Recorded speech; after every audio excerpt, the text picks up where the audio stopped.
Stephen Bonnell, welcome back to the show. Alex O'Connor, thank you for inviting me to your wonderful studio. Yes, this glorious, wonderful studio that's definitely mine and which I have tastefully decorated myself. Mark Zuckerberg has recently come out, it seems, as a libertarian. This sort of left-wing Silicon Valley tech bro is now lifting weights and wearing baggy t-shirts and telling people how much he regrets the political overreaching of Facebook or Meta. In particular, Zuckerberg wrote a letter to the House Judiciary Committee recently saying that Biden's administration had repeatedly pressured our teams, this is a quote, for months to censor certain COVID-19 content, including humorous and satire.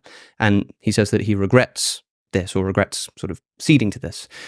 He also has apparently called Donald Trump twice on the phone recently, trying to reestablish a relationship with him, and called him a badass on a podcast talking about his assassination attempt. More specifically, Zuckerberg has abolished Meta's election integrity team, cut its once regular election year war room, cancelled transparency tools, which journalists would use to track misinformation, and a few other things like that. What's going on with Mark Zuckerberg? So I don't know the details of Mark Zuckerberg's political journey in life. I don't know why he believes necessarily the things that he believes. I haven't read like a Mark Zuckerberg biography or anything, but it feels like as more, I complained about this like a couple of years ago, that as these political movements get larger and larger and encompass more and more people, but the movement itself is like on a wider geography, you're ending up like buying into these political movements because you can plug in one area, and all of a sudden you have to believe like every single thing that this political movement believes in, even if you have no idea what this movement is about.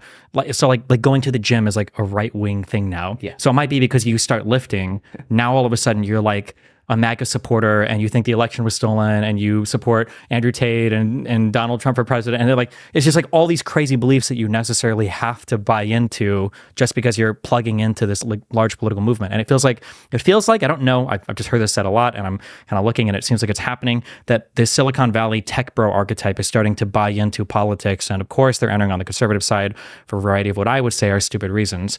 That letter in particular from Zuckerberg is very infuriating because misinformation is a huge issue right now. I would argue that it is the largest issue that is facing the United States, potentially the world, but especially the United States right now.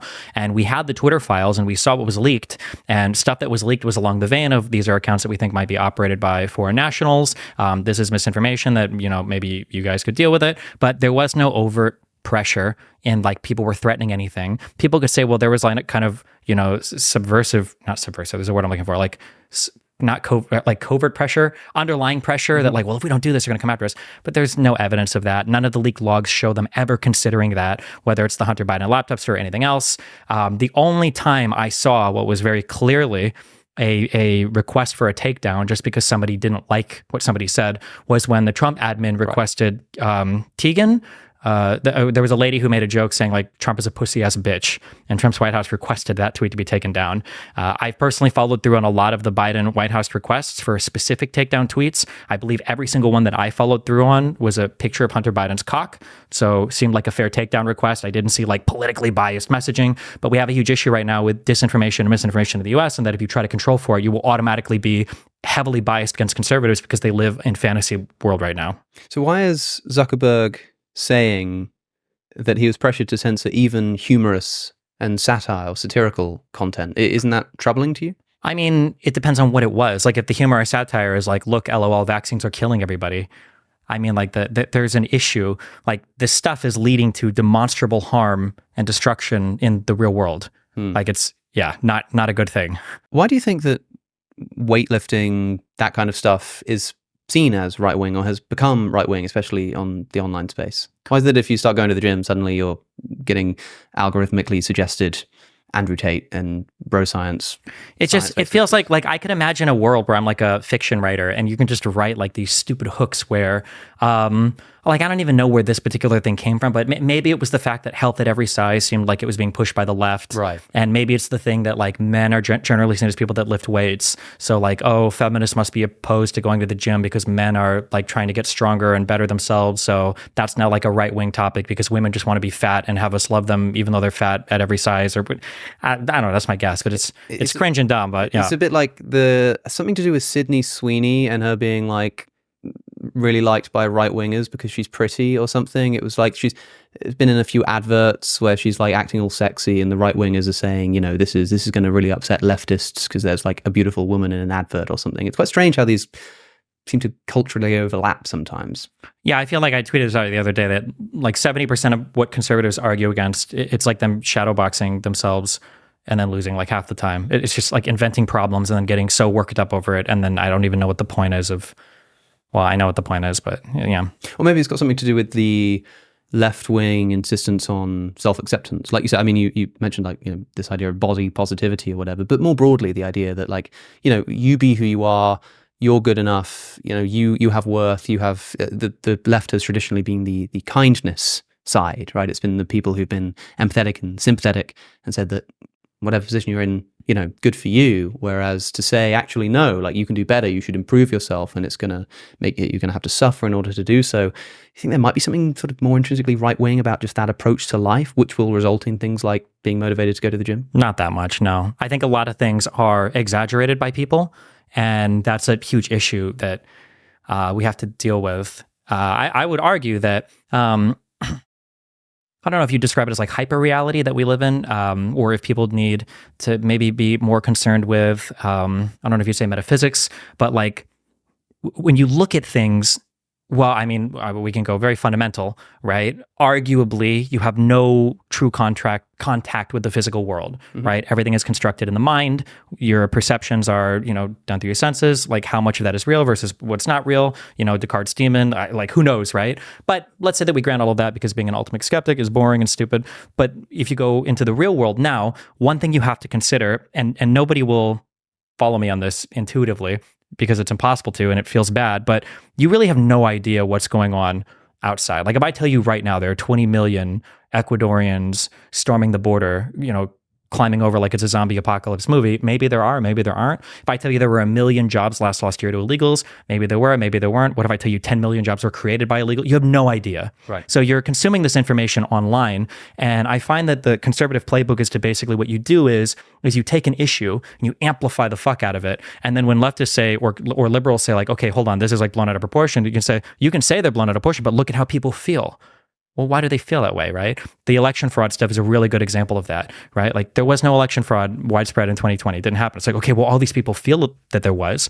Yeah, that's because of what you told them. Okay, but look at all the things they saw. Yeah, because you were showing them those things. And now we know through court documents and filings that most of those things were completely and totally fabricated. They were just invented. So you have a population that legitimately feels a thing, and that feeling is real, but it's based on a perception of reality that was put in front of them by other people that are now appealing to the real feelings that these people had about the perception of reality that they created. And this environment cannot endure. Right. So do you think it's a bad thing then, this kind of shift that we're seeing someone like Mark Zuckerberg take, in that ostensibly he's said that he wants Meta to become non-partisan. He sort of sees it, as far as I can tell, as having been quite explicitly and obviously left-leaning for a long time. And now he's saying, I'm a libertarian, I want a hands-off approach, I want to be non-partisan.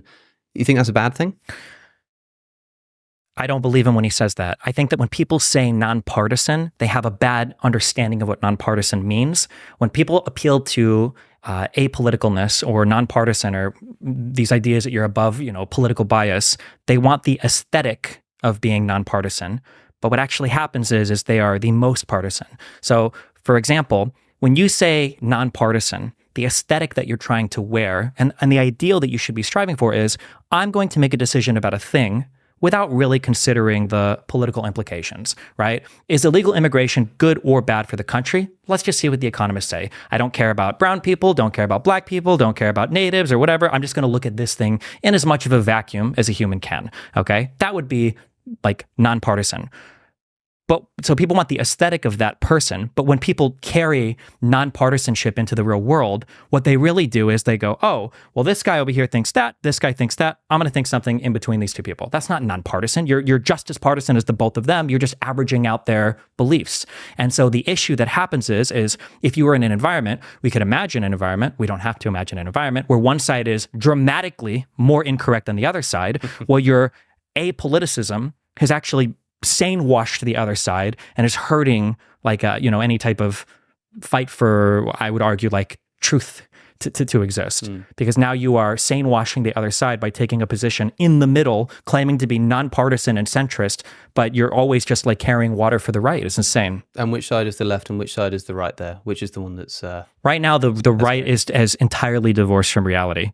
Yeah, I've heard you say you've had some choice words for the current state of right-wing America.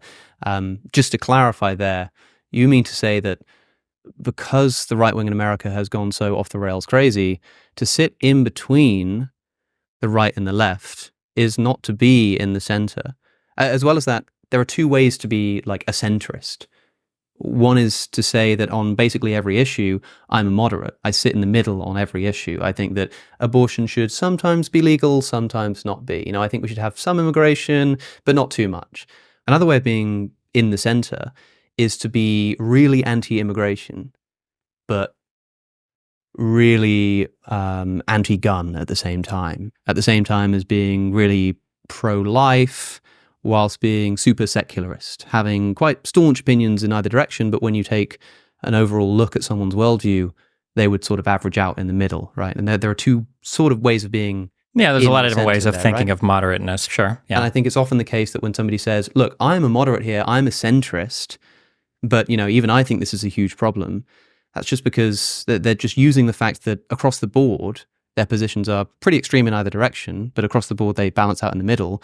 When they're talking about one particular issue, like immigration or free speech or something, they can say, well, I'm a centrist, but even I think that this is like gone too far, when really their centrism is just a result of lots of strong beliefs like that on different issues. Yeah, that doesn't happen. I wish it did. In the real world, that used to be how moderates were defined, right? Mm-hmm. You could go to like Rust Belt voters or whatever, and you could find people that maybe were socially conservative, but really strong on like labor values. Or in some parts of the country, maybe you could find people that were really big on gun rights, but also, like believe in affirmative action or something, It used to be the case that it was like that. And in the real world, I think it is still kind of like that, although we've lost a lot of that because now the political teams are so separated. But online, people that label themselves as centrists or moderates are exclusively conservative fucking cowards that won't just identify themselves accurately because they want to wear the aesthetic of moderation while carrying water and sane washing the right because they have no political or moral values. And are they doing that to whitewash themselves for the right or for the left? I think there's different ways to imagine why they do it. In the best world, where I'm being the most charitable, they're doing it because they're just fucking retarded. I'm sorry, where they're an idiot. I don't know if you use the R word here. So what they do is they look at a bunch of people and they think, wow, well, the average of all these people's beliefs must be kind of true. So I'm just going to go ahead and take up the average because nobody on the left could be totally right and nobody on the right could be totally right. And that's like the best faith interpretation. The worst faith is that they are more conservative than they let on, but they like the aesthetic of being nonpartisan, which is cringe. Or they're getting paid by another country to do propaganda in my country, which I think is affecting probably more people than we know at the moment, which is unfortunate. Well, I agree with you about the aesthetic, right? Like, it's nice to be seen as someone who's balanced and fair, but who is this for, right? Because if you're like this secret right-winger, maybe you don't even realize yourself how right-wing you secretly are, and you claim to be a centrist, is that's either so that your right-wing listeners are somehow going to think that you're more worth listening to as someone who's not as extreme as them, someone on the other side, which, I don't know, it seems a little strange. It seems like people should be able to see through it, right? For a left-winger, if they're doing it so that the left wing don't like condemn them as this crazy right-winger, they should just be able to see right through that, right? So like, who is this for? And do you think it works? Do you think it does fool people? Do you think? I mean, it seems to be. I think that some of the largest podcasts in the world right now are all people that claim to be kind of centrist or apolitical, right? I don't know if Candace Owens still identifies strongly as conservative or Republican. I know she has those values. I don't think Joe Rogan identifies as conservative. Right. I don't think that, there's a third one. Tim Pool, has he finally come around to saying he's a conservative yet, or does he still pretend he's a centrist? I don't know. I know he used to pretend that he was like classical liberal or libertarian or whatever. Sure. But all of these people, like at the end of the day, like if you were outside of their apartment, you could hear them, with their Trump fashion dildos like every single night. It's insane. I've never met a centrist or moderate who's like, you know what, I think this is a real problem, and they're talking about something on the right instead of something on the left. They sane wash and they carry so much water for every single horrible thing on the right, and then when it comes to the left, it's like, oh my God, can you believe this particular thing, or can you believe that, or this or that? And it's like, who is even thinking about this? A really great example of this in the recent presidential debates is for Walz. It's like, when you went to Tiananmen Square in 1980 or whatever, it was like 30 or 40 years ago. He's like, didn't you, later on, you said that you were there and it was actually 3 months later. And it's like, yeah, I said it was kind of dumb or whatever. If you go back and you look at the speeches that he gave on this, he wasn't saying like, there I was blocking the tanks. Yeah, he wasn't saying shit like this. It was insane. And then they let it hang after he answers on the debate. They wait for him to expand more. And I'm like, okay, Vance, is it true that you don't believe in the results of the last election? And it's like, no. And people think these are like the same thing. They both avoided answering the question, right? So they both must be as bad as each other. That's insane. You've got to be fair. We've got to be balanced and centrist about this. That's insanity. That's crazy. Who do you think won the vice presidential debate? Depends on how you define winning. Well, how do you define winning? What do you care about in these debates? I care about people that are adhering to the truth. But what I just said there means fucking nothing because everybody wears that statement as a fucking aesthetic. So anything that I say like that should be the biggest red flag to never trust anything that somebody says. But I mean, whoever's like generally staying as fact-based as possible, I think is good. And whoever's making better arguments towards the other person to counter what they're saying, I think is good. Who do you think had the better arguments? Who do you think was more convincing? I would probably say Walz because I tend to agree on that side more politically, but it's so hard to have like a meaningful policy debate when conservatives can just say anything they want. And now we're kind of like we've escaped policy in the United States and it's just this forever, war on culture issues. So what's the most egregious sin that was committed in the debate in your view? Something that someone said that you thought that's just not true, or that's ridiculous, or that's super misleading? Vance's refusal to accept the results of the 2020 election should immediately and permanently disqualify him from holding any office ever. Yeah, he refused to directly answer the question. In fact, I watched the vice presidential debate recently, and I made a note every time I noticed a direct question not being directly answered. Oh, Vance, I think, avoided almost everything, but he did it really well. He's a very good speaker. I think that he came out on top in terms of like public perception. Right. Absolutely. He's a very good politician, very good speaker. And he's a smart guy. He's smart because he was saying a few years ago that Trump was Hitler. He knows what he's talking about. Yeah, it was a horrible administration. They didn't accomplish much. These are all Vance's words. Yeah. If it's of interest to the viewer, I have the list here of the questions that were not directly answered. Do the candidates support a preemptive strike on Iran by Israel? No direct answer. Does Vance agree with Trump that climate change is a hoax? Was Walz in China for the Tiananmen Square massacre? He did eventually answer the question, but had to be pressed by the moderator. Would Vance support separating children from their parents in deportation efforts? Not directly answered. He did not say yes or no. He simply said, well, they're already being separated. There was no yes or no. Where will Vance specifically seize federal land to build houses? Where specifically? Again, just didn't get an answer despite being pressed by the moderators. And of course, did Trump lose the election? Vance just says something like, well, we had our problems with it, of course. You can go and look at what we said about that. Why is it so impossible to get a direct answer out of politicians? I think that anytime you have a question in the real world about why people are doing what they're doing, this is a people skill, a psychology thing. One thing that I hate is when people say, oh my God, this person is so irrational. Like this person's behavior doesn't make any sense. And usually they're pointing towards people that are behaving in ways that we would find disfavorable. We'd think, oh, what's going on with this person, right? Maybe you see a kid screaming in a store, for a candy bar and he's screaming. It's like, oh my God, like what is wrong with this kid, right? But eventually he gets the candy bar. And this is true of a lot of people with maladaptive behaviors interpersonally or the workplace or, whatever. You look at a person, you think that they're being irrational, but they're not. They've learned this behavior and there's usually a reward for this particular behavior. If you're Vance and you're on stage and you're being asked questions that in reality you can't really provide a good answer for, why would you ever answer that honestly? Especially if you know in these formats that the moderators won't press you because news stations, like a lot of these cringe online content creators, are obsessed with trying to remain fair and nonpartisan. So none of these stations will ever press Trump or Vance anywhere near as hard as they should be because they don't want to come off as being mean to conservatives or too biased, which is a waste of time because they're always going to come off that way anyway. Yeah, news sources are always biased. A lot claim not to be biased. I think the best thing that we can do when confronted with a media landscape of obviously biased outlets is not try to find one that's not biased, but rather compare them and try to effectively determine what the biases are and how they're affecting the news reporting. And that is where today's sponsor, Ground News can help. Ground News collects stories and headlines from across the political spectrum and compares them in one place, as well as providing context. Who owns the source? What is the source's political leaning? How reliable is its reporting? All of this helps you to directly compare how the same story is being warped by media bias. Get 40% off by going to ground.news/AlexOC. Take a look at this story about Trump suggesting using the National Guard and military on Election Day. The left-leaning MSNBC quotes Trump as using the military to address the enemy from within, whereas the right-leaning Epoch Times simply says Trump says his supporters won't cause election chaos. And I can see in the bias distribution that most of the stories reporting on this are either in the center or on the left. This means that if you only read right-leaning news, you could have missed this story altogether. We can never get rid of media bias, but Ground News helps you to manage it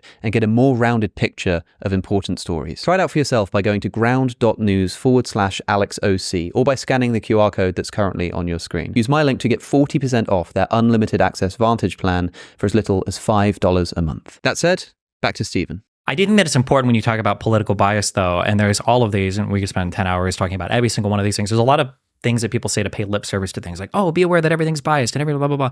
That doesn't mean anything. You have to dive deeper into that. Like mainstream media outlets will have a bias in that they'll tend to report a collection of facts that are a little bit more favorable to their side than the other side. But you have to be very careful when you play that equating game, because when people talk about political bias, they'll equate mainstream media with alternative media, and then they will equivocate on the alternative media bias. And oftentimes the alternative media bias won't be bias. It'll be pure fucking bullshit. It won't even be remotely in this world or reality. And they'll get away with that because they can say, okay, fine, yeah, maybe we're a little biased sometimes, but so is the mainstream media. Right. Not even, like, there's a difference between subjective bias towards like the perspective that you're presenting, which by the way, can be done so much that it becomes dishonest, versus a total retelling of the facts or denial of reality. It's a totally different concept. Yeah, there are tools we can use to navigate media bias in the traditional media landscape. But when it comes to social media, how should one navigate this? I mean, suppose that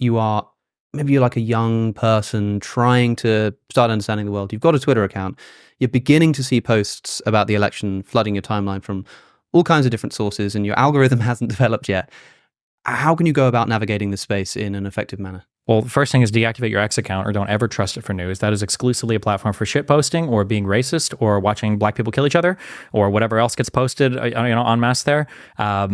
Elon Musk is just full-throatedly, like full-on, avowedly a Trump supporter. There are a ton of accounts on that website. We don't know what country any of these people are from. We don't know the nationalities. We don't know who they get paid by. We don't know what's going on, and they just post insane stuff. I think X has probably been one of the worst contributors to the current atmosphere of the United States, with Elon Musk being the head of that, more so than probably any other single actor, except for maybe Trump in the past couple years. You say this, but you're still on Twitter, right? Or X? A little bit, but I haven't made the announcement yet, but I'm probably going to leave it after the election.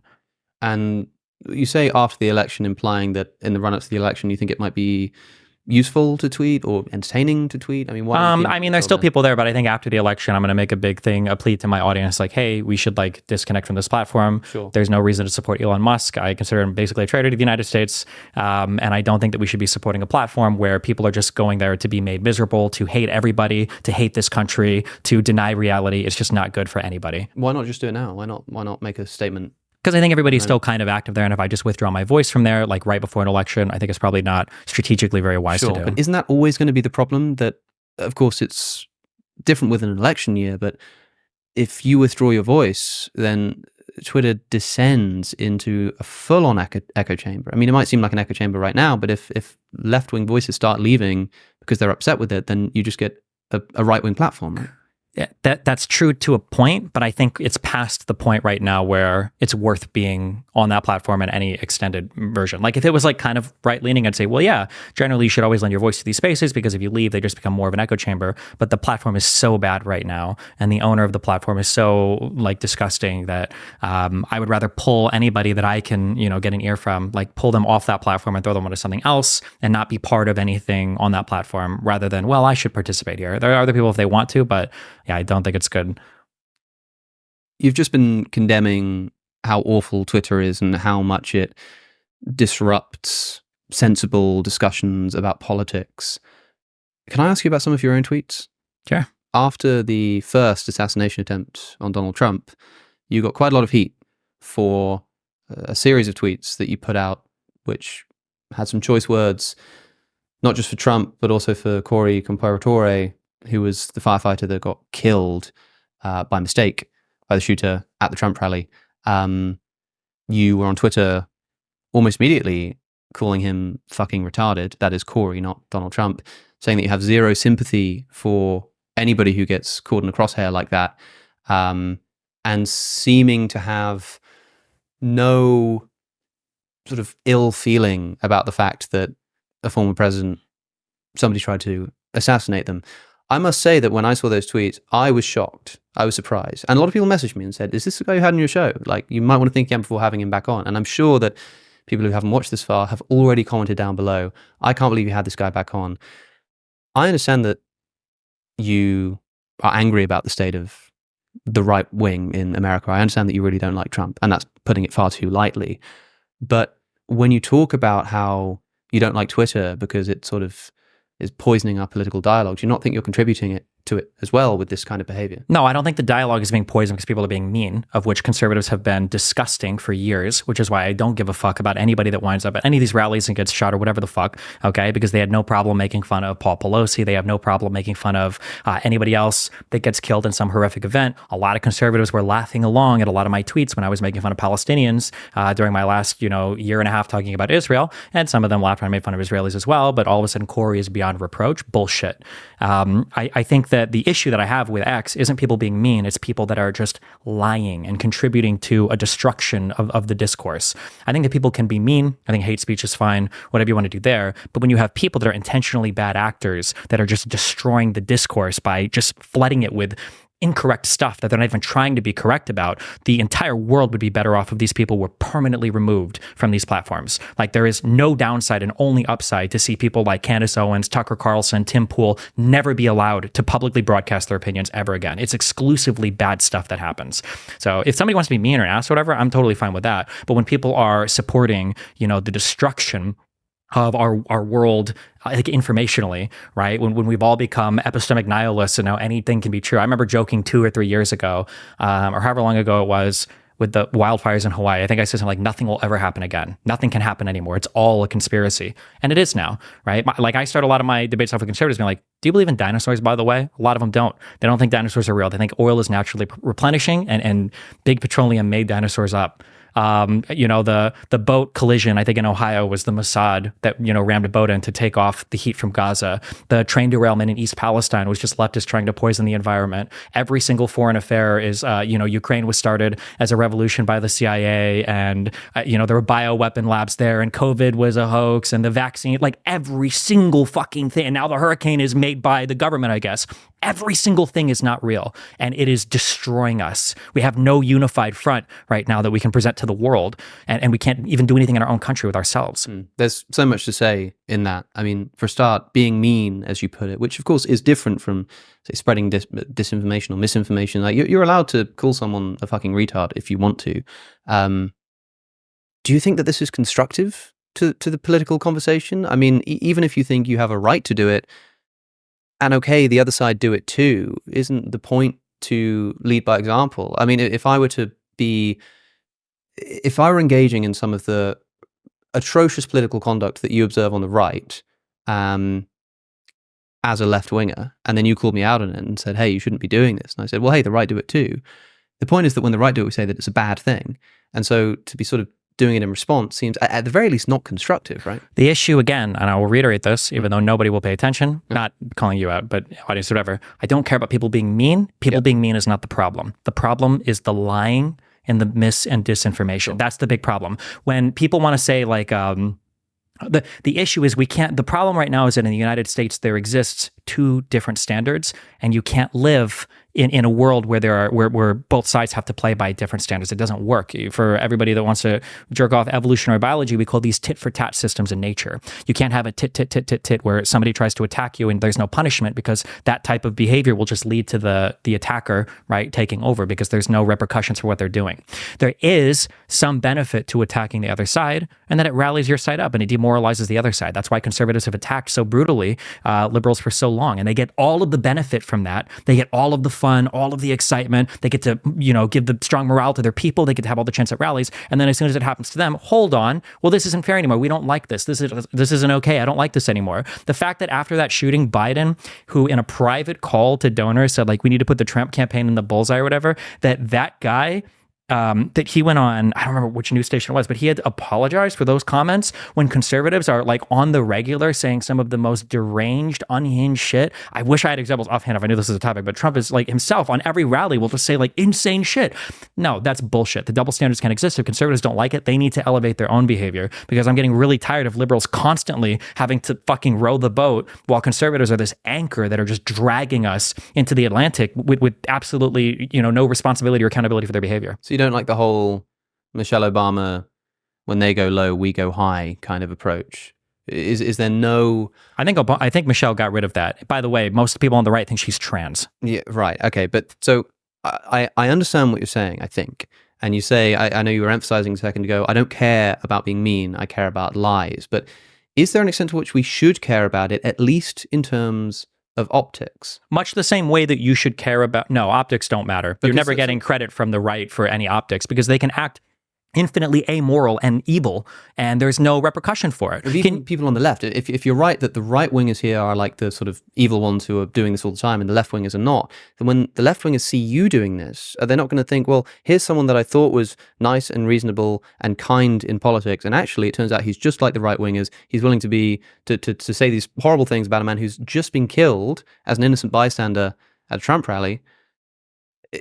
Can't you see that's part of my failing, and as a part of the big regret I had being so nice in the beginning of this year when I was talking to Peterson and Shapiro and Owens. My issue is that I don't want people to follow me because I'm nice. I want people to follow me because I'm correct, because I'm tethered to reality. And if you're just picking one political position because the people who are a bit more nice, then you're missing the real differences. And if somebody being mean to you, Anna Kasparian is now on her I Left the Left arc, so she can go be Dave Rubin, 3.0 or whatever.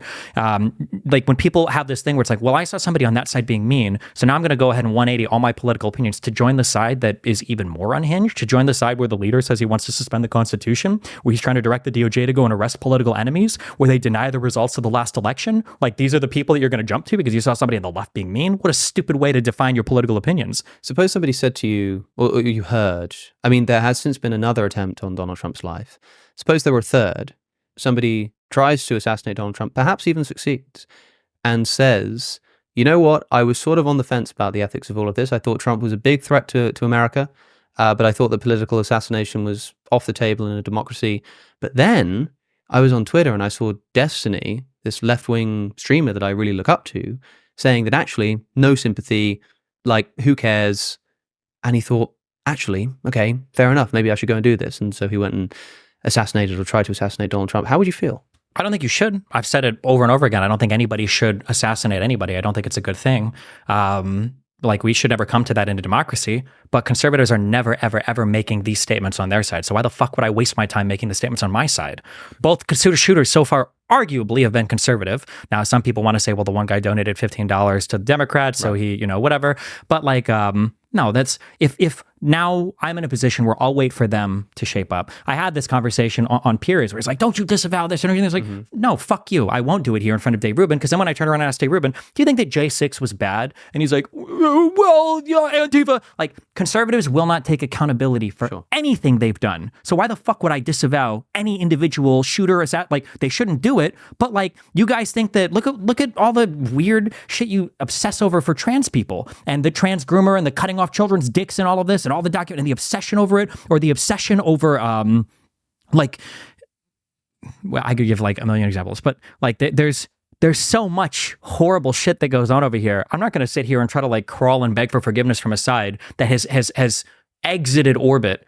Although maybe you don't believe that's possible because Candace Owens says we could not leave the planet. So, who knows? But you said, why would I do this? Why would I spend time condemning this? And I would answer on point of political principle. I mean, the whole criticism that you might make of the right wing is that they don't have political principles. They're just sort of emotive, and they'll drop their political principles on a whim to support a deranged president who's started a cult personality.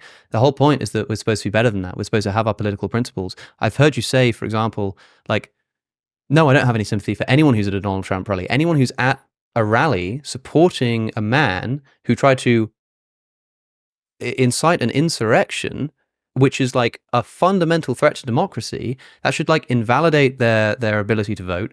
And as well as that, I have no sympathy for them being at a rally because of their undermining of the basic principles of democracy. Well, you know what else undermines the basic principle of democracy?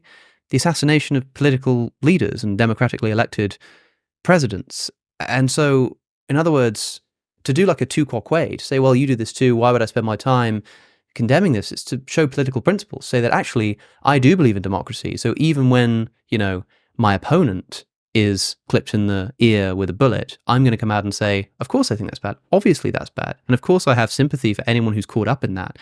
And you can use that as an opportunity if you do it without actually grandstanding, because I see that a lot. I must say, I do see a lot of people on the right condemning political violence against left-wingers. Bullshit. I mean, there's going to be people on Twitter saying crap all the time, right? No, but I couldn't find anybody. I went back after my Pierce thing and I went to see what these people said about Paul Pelosi, and all of these guys, Trump Jr. did it, Dave Rubin did it, all these guys made disgusting comments and jokes about it. The reality is there is no political virtue or principle in allowing yourself to be crushed by an opposition that's not going to play by the same set of rules. There is no value in that. There is no principled position in that. Politics is for power. The idea behind any type of political action is to gain power politically for your side. Now, in a democracy, there are ways that you're supposed to do that, ideally through liberal principles, classical liberal principles like freedom of speech and press and all of this. But when the other side's not playing by that same rule set, you existing using a different rule set is not a virtuous thing to be proud of or to be principled about. You know, for you to go on your sinking ship that you decided not to put any cannons on because it's a violation of maritime law while you're getting sunk by another boat and going, well, at least we sailed, righteously is ridiculous. Okay. But bear in mind, you're not talking now to a Don Trump or a Donald Trump. Don Trump Jr. You're talking to me, and I'm somebody who, I feel as much sympathy as I could for a stranger I never met. But yeah, like it upsets me to think that somebody who was innocently attending a rally was shot. Now, you might say it wasn't innocent because they were supporting Donald Trump, but I mean, you and I both know that people's opinions on things can be shaped by all kinds of things. I mean, I don't know where he grew up. I don't know what his education was like. I don't know who he had around him. As far as I can tell, he could have just been a man who was broadly Republican, thinking about voting for Donald Trump because, he's on the right and that's just how his family's been. Sees that Trump is coming to town, like a former president's going to be in town. What a cool spectacle. Goes along to watch it. I understand that it's maybe not a good thing to be like supporting Trump at a Trump rally, but to have no sympathy for someone who's potentially in that position to be killed, what I'm asking is personally, I know that when you're speaking publicly, it's almost like you want to make a point that, well, we get to do this too. Why am I going to play by rules that they're not playing by? But like personally, do you not consider a circumstance like that and have? I mean, on a very personal level, maybe, but it's never going to be a part of the public conversation. And we are so far beyond the idea that like the discourse is destroyed because people on the left won't feel bad about dipshits getting shot at a fucking rally. We're so far beyond that being anywhere. That's not even on my top 50 list of issues that we have right now in this country. And conservatives just want to hyperfixate on it and make it number one because they don't want to take responsibility for a single fucking thing that they're doing, which is put this country on a crash course for destruction. And just to round this off, because I don't want to sort of go in circles here, but there are two potential ways you can approach this thing about, I'm going to say mean things about Corey on Twitter right after he's killed. There's, I have the right to do this, and there's, this is an effective political tactic. Do you think one of those is true? Both of those is true? Because as far as I can see, it's probably an effective political tactic. Nobody wants to hear it, but there's a reason why people engage in that type of rhetoric. Do you think it was an effective political tactic when people made, gay jokes about Paul Pelosi? It was, because they make memes out of it, they laugh about it, it boosts morale. There's a reason why people engage in this type of rhetoric, is because there is an advantage to it. And to pretend that it's strictly negative doesn't make any sense, because if so, where is the right suffering for it? Show me where the punishments have been on the right for all of the unhinged statements and actions that Donald Trump has made or said. Donald Trump is literally a guy who gives bad nicknames to his political opponents. Yep. Right now, we're seeing on X this massive disinformation campaign saying that FEMA is not responding in states, despite direct statements from people like Roy Cooper, from Brian Kemp, from Ron DeSantis, direct contradictory statements saying that Biden called us yesterday. We have everything the federal government can provide. They're lying and lying and lying. And I'm so sick of this, but don't you think it's bad when you make fun of blah, blah? Show me these conversations happening on the right ever, and I will begin to give a fuck, because this conversation that's happening right now is never happening on Tucker Carlson, on Joe Rogan, on Tim Pool, on Candace Owens, on Ben Shapiro, on Walsh, on Knowles, on Crowder, on any of these other shows, on Megyn Kelly, none of these people are like, well, were we too mean when we did this? They're not even close to these. So for me to sit here and pretend to like entertain that conversation, I don't give a fuck. I'm so beyond giving a fuck on it. You don't think that's just because, I mean, you're making the criticism that right-wingers don't sort of police themselves in this way. You say, like, where is this happening on the right? Does that mean that it's also not going to happen on the left? I mean, maybe the reason why the right can get away with it and again, here I'm strictly talking about whether it's an effective political tactic. If you want to say, look, I have the right to do this, they're doing this, I have the moral right to do this, fine. But as an effective political tactic, if right-wingers are more like morally deranged than left-wingers in the way that you sort of seem to observe them as being, then isn't it the case that that kind of tactic is going to work with right-wingers in a way that it might not work with left-wingers? I mean, you say it has to be an effective political tactic because look at how Trump's using it. Look at the name-calling. Look at the way that there's no self-policing on the right. Maybe that's because it's the right. Maybe left-wingers being less morally deranged, being more, having more better political principle, being the more moral side of things, are going to see someone using those tactics as you use them on Twitter. No, I don't think so. I don't think the right wing, so that's not going to work on me. I don't think fundamentally we're that different between different groups of humans. I think that people like to make fun of people and make jokes and all that shit. Even dark humor, I think it happens on both sides. On every side, I think that's just like a pretty normal human thing. I don't think it's good, but again, the right has set the standard for behavior in this country, and it is in hell. So was it humor? What you were doing on Twitter there? Was it an attempt at humor, or was it a sort of a genuine expression of rage and anger? Well, I mean, it's a combination of both, right? Humor, truth is always to some extent in comedy, right? The easiest way to tell if somebody is sub 65 IQ is when they say something like, it was just a joke. Like, jokes are funny for reasons. It's because there's usually some aspect of reality that they're pointing to, unless you're literally doing an anti-joke or anti-humor. So, sure. You just mentioned Tucker Carlson. Elon Musk just sat down with Tucker Carlson for about 2 hours, the better part of 2 hours. He also recently spoke at a Trump rally off the cuff. On both occasions, he said that if Republicans do not get out and vote for Donald Trump, this will be the last election. What do you make of that? He's just an idiot. I thought I was supposed to have communism after 8 years of Obama. And then I thought I was getting communism after 4 years of Biden. Still hasn't happened. I thought we were getting a wall after 4 years of Trump. Didn't happen. I thought we were getting a balanced budget after 8 years of Bush and 4 years of Trump. Didn't happen. Like, it's just bullshit talking points. That means nothing. I must say, I was shocked to hear such extreme language. And again, even just from a point of optics, I mean, if that's what he believes, then fine. But to sort of get up and say this will be the last election, I find that sort of difficult to believe that he could take it seriously. But listening to him on Tucker, he's making a very specific point about border crossings. He's making a very specific, he's not saying that there won't literally be elections again. His point is that Democratic policy is opening up the border, flooding the country with immigrants who will be fast-tracked to green cards and then citizenship, specifically shipped into swing states where the states can be decided by tens of thousands of votes, shipping in hundreds of thousands of people who will vote Democrat, even though they might be culturally more right-wing where they come from. Their top priority is going to be getting their family to come and live with them, and so they're always going to vote blue. And so if we vote Democrat, we get 4 more years of flooding the border with immigrants who are going to vote blue, thereby flooding the border with even more immigrants who are always going to vote blue, setting up what Elon Musk predicts will be like essentially a one-party country in the way that California is, in effect, de facto, a one-party state. That's the specific point that he's making. So when he says this will be the last election, he means that this will be the last election with a meaningful discrepancy between right-wing and left-wing voters on issues other than just trying to get their families to come and live with them. Do you think there's any credence in what he's saying? No. I think that Elon Musk is a 97 IQ man who masquerades as a 137 IQ man, and all of his followers are 85 IQ, so they all believe that he's as smart as he says he is. He wouldn't be able to pass a Civics 101 test.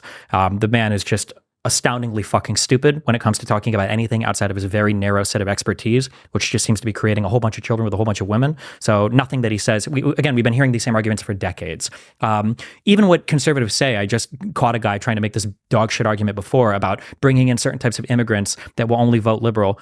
every immigrant votes for liberals because conservatives are fucking insane. And that's their fault. If you can't find a way to appeal to anybody that comes into this country that's not bought in and indoctrinated with your political ideology from birth, that sounds like a fucking you problem. Because I caught a guy doing, I don't want a bunch of brown, Haitian, black, whatever immigrants coming in. It's like, oh, really? You think people coming from fucking Norway and Sweden are voting for Donald Trump? Do you think people immigrating from Italy or France or Germany or Poland even are voting for Donald Trump? No, this is not happening. Nobody from around the world comes to the United States like, man, Donald Trump, this guy seems like he's making some real good points. I'm going to vote conservative. It doesn't really happen. So every immigrant group, and you can go and look at the poll at the Pew polling for this. Like every immigrant group votes left. That's a conservative problem. And by the way, there's not even a real reason why that has to be the case, because if conservatives would just not be fucking racist, they actually have a lot in common with immigrant groups, especially when it comes to social values. If you look at stuff like trans stuff, do you think it's a bunch of brown immigrants from South America that are championing? No, it's white kids, right? It's almost exclusively these like young white college kids that are non-binary and blue hair and all this shit. So this is like, again, this is conservatives creating their own problem and then getting super ass mad about it. But again, the idea that there's like this significant demographic change for people coming to this country, like, what are we going to do? Shut down all immigration? Like, is it even worse now than it was in the past? We've got an issue with asylum seeking right now. We tried to fix it, but Republicans shut that bill down. So apparently they don't give a fuck about it too much because they wanted to keep the issue open for Donald Trump to run on. So I guess they don't actually care. I have no sympathy. And Elon Musk is an idiot, so I wouldn't trust anything he says whatsoever about immigration or the border. You said the idea demographic shift. You said I sort of don't buy into it. Do you mean the idea that it's happening or the idea that it's bad? The idea that it's happening in like some unprecedented rate, the idea that it's even necessarily a bad thing, and the idea that it can't be like politically accounted for. There is no reason why brown people or black people or people of color coming from other countries have to vote Democrat and can't vote Republican, right? Like Republicans are the ones that say over and over again, Trump is doing better with black voters than anyone else. Okay, well, keep doing that then. Appeal to them. Why can you not appeal to people that aren't white, rural voter? You should be able to do this. I'd quibble with what you said about like European immigrants, because I mean, Europe has been having something of a perceivable shift to the right. It's quite hard to track because the elections keep surprising us. But I don't know, maybe like nationalists are more likely to stay at home because they're nationalists. Like potentially, sure. But I mean, it still plays into my point. People aren't immigrating. White immigrants don't come from Europe to vote for conservatives in the United States. Where there are immigrants immigrating into a country, of course, there could be so many reasons why they're voting left. Maybe it's just because they're all really reasonable people and left-wing parties are eminently more reasonable, and that's why immigrants are voting left on the whole. Do you not think it could possibly have something to do with them wanting to support their family coming over the border?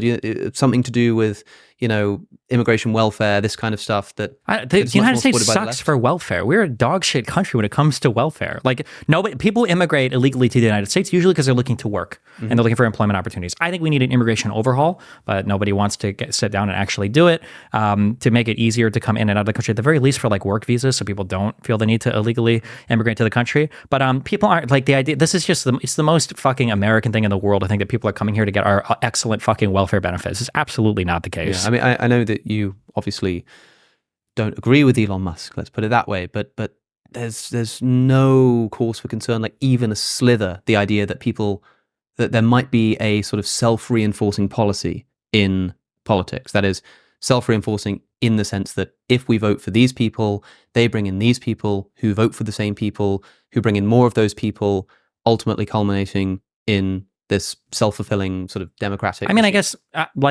theoretically that can happen, but like that can happen in so many different ways, right? Like who's to say that when here would be an example, like liberals, broadly speaking, support things like abortion.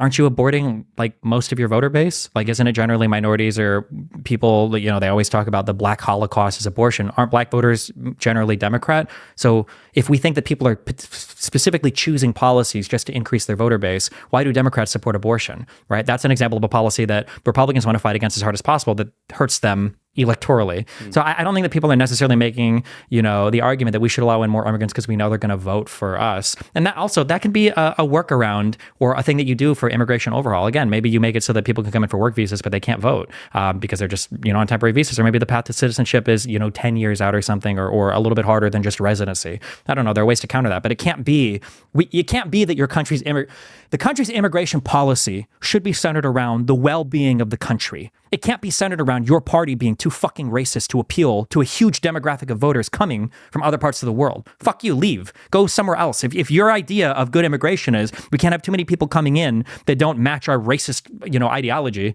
then fuck you. We're actively making ourselves worse. And we already have restrictions on immigration. Like, I think it's 7% per country is like the cap or something like that. It's not like we'll take like 50 million legal Mexican immigrants in one time. Do you think immigration is too high? I don't even know what that means. And nobody that is even debating it knows what that means. Like, the problem is that when you get into these types of conversations, you really need to get in the weeds about what you're saying. Like, so for instance, is immigration too high? Well, for what? It grows the economy because labor is one of the most productive and important inputs to your economy. So in that sense, our GDP grows and our economy grows. Fiscally, it tends to be pretty beneficial because immigrants tend to be young and they work as young people, right? They're not old and consuming a ton of healthcare like older people are. In terms of cost of housing, probably be negative. It's probably driving prices up a bit because wherever they go, there's going to be an increased demand for houses. In terms of opportunity for locals, depending on what the unemployment is, you could have immigrants that are competing with local workers. Tech workers complain about H-1B immigrants. Some poor people in the South will complain about competing with illegals for work. To say that it's necessarily all good or all bad, or even good or bad, it really depends particularly on the issue that you're talking about. It was discussed in the VP debate recently, and housing came up as one example. But it was also said that more than 50% or around 50% of Americans support mass deportations. I seriously doubt that. Which kind of stunned me as a statistic. I don't know if it's true, but that would surprise you if it were true? I don't think that's true. My guess is if I could dig into that poll or whatever it's citing, it probably says something like, would you be in favor of deporting every illegal with like a violent felony or felony conviction or whatever? In which case, I would be in favor of that. Yeah, fuck you. If you're going to illegally immigrate in here and then commit a fucking felony, it's time to go. Yeah, of course. Do you think that there's a reasonable case to be made for the sort of broad idea that immigration is too high that isn't based on just like emotive, racist, right-wing like paranoia? I don't know if I would say it's based on racist paranoia, but it is based on paranoia. Like we said earlier, it's an aesthetic, right? In terms of, or the presentation of reality is aesthetic. Shane Gillis does a funny bit, where he's talking about Trump and everything about how, my dad in Pennsylvania is oddly concerned with the border and he's very obsessed with illegal immigration, like an illegal immigrant is going to walk up to Pennsylvania and threaten his job. I could tell you right now, there are 5 million illegals crossing the border yesterday, or I could tell you it was 5,000 last year. You would have no idea. You have no way to track that. You have no way to know that. It's hard to know where this even shows up in people's lives. There was a good YouGov poll on like, how do you feel about the outlook of the economy and or how are you doing in the economy? And it was like, as soon as Trump was elected versus Biden, and then when Biden was reelected again, it flips completely, where all of a sudden, like as soon as Trump was elected, like when the economy was starting to do good, it is doing good now, but when it was doing good, I think a couple of years ago, and the stock market started to shoot up, Trump said that the reason why was because people thought that he was going to get elected again. So now the stock market is up. Like it's people are totally untethered from reality. Yeah, I see a lot of people. Do you have any thoughts about the relevance of demographic change? I mean, I constantly see statistics being thrown around about how like white people are going to become a minority by 2100 or whatever it may be. Again, same question. Do you think that this is just sort of racist paranoia, or do you think there's any legitimate concern in this? I think that good people can be driven to legitimate concern, but I don't think there is true legitimate concern. Who cares?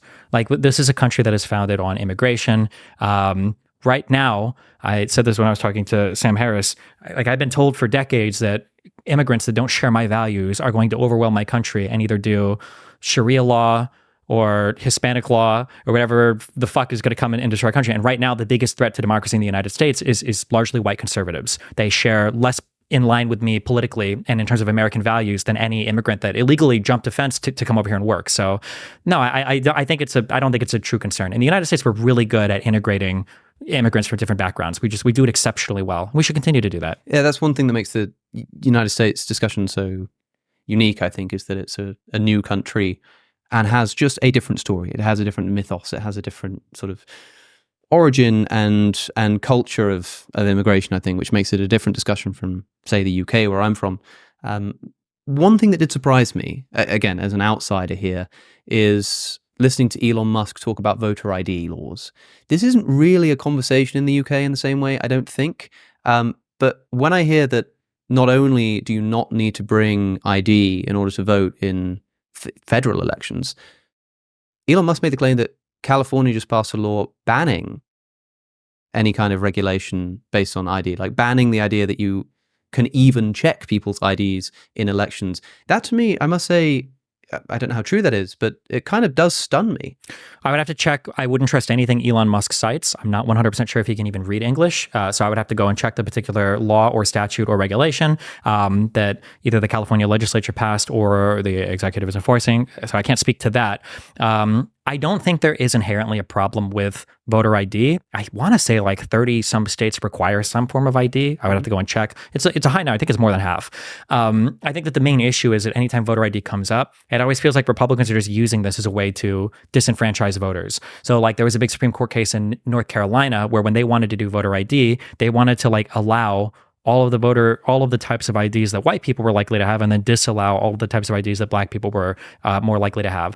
I think the Supreme Court, when they rejected that new law that they were trying to write, the phrase they used was it was surgically targeting the black community. And they did the same thing with closing like certain early voting areas or certain polling booths that like just had black people there. I think if you wanted to have like a national voter ID and you wanted to have it that it was automatically issued to every citizen of the United States that could, prove they had an address there, and you wanted to require that to vote, I don't think that should be a huge problem. I think most people should be okay with that. But do you think that voters should be required to show some form of identification before they can vote? I mean, right now it seems like I don't think there's ever been like any substantial fraud uncovered as a result of how we run our elections right now. So I don't feel strongly about it. But I think if somebody wants to do it and they want to provide for a way to get that ID for free, I think it's okay to do it. Yeah, because I mean, the problem to me when I hear people say like, well, what about people who struggle to get IDs? Free government IDs for everyone. I mean, to me, it just seems really strange to me that there are, especially if it's true that California did indeed just pass a law that actually prohibits this. Like, forgetting that for a moment, for it not to be a requirement to show ID, I can't imagine just like walking into a booth and just saying, "Yep, I'm here," and being able to vote in a federal election. Generally, you walk in and then you verify your name and your address, and then if you're registered at that address with that name, then that's how you vote. If you're registered at that address. Yeah, so I would go in and I would say my name is XYZ, and then they go okay, and then you say my address is this, and then how do they would check whether you're telling the truth about. You where just you say, live? well, you just say it. You just say it, right? Yeah. And like that just. And then they seems say, like have you voted yet? way too easy a thing to do with something as important as a federal election. Sure. Especially even if you're not actually worried about voter fraud, which I think we should be. Mm-hmm. We should be concerned about all things that can happen in an election that can go wrong, because they don't go wrong until they do. Should be concerned about voter fraud. But even if you're not, just like the optics of that, in terms of when you have Trump losing an election and saying the election was stolen and there's a bunch of voter fraud, you can't turn around and say, well, actually, Mr. Trump, like every single voter was ID'd and vetted. Doesn't matter what you say or what you do, they will always make accusations of voter fraud. There's literally nothing to do to accuse them. No, absolutely not. Republicans dance, they delight in anybody taking these arguments seriously. For the best example of that, Trump spent a year attacking mail-in ballots. He didn't give a single suggestion. The Republicans didn't give a single suggestion one single time to make that process more secure. Instead, they decried them because they knew the Democrats were more likely to take social distancing and COVID restrictions seriously and vote by mail. Republicans do not give a fuck about the integrity of the vote. That was proved on January 6th when Donald Trump tried to flip the votes of 7 different states. Mm-hmm. It was proved when Republicans didn't do anything to make mail-in ballots better. And it was proved when the only states that they thought significant fraud happened in was in 2020. It was proved in 2016 when Trump put together a voter fraud commission to find voter fraud and found nothing.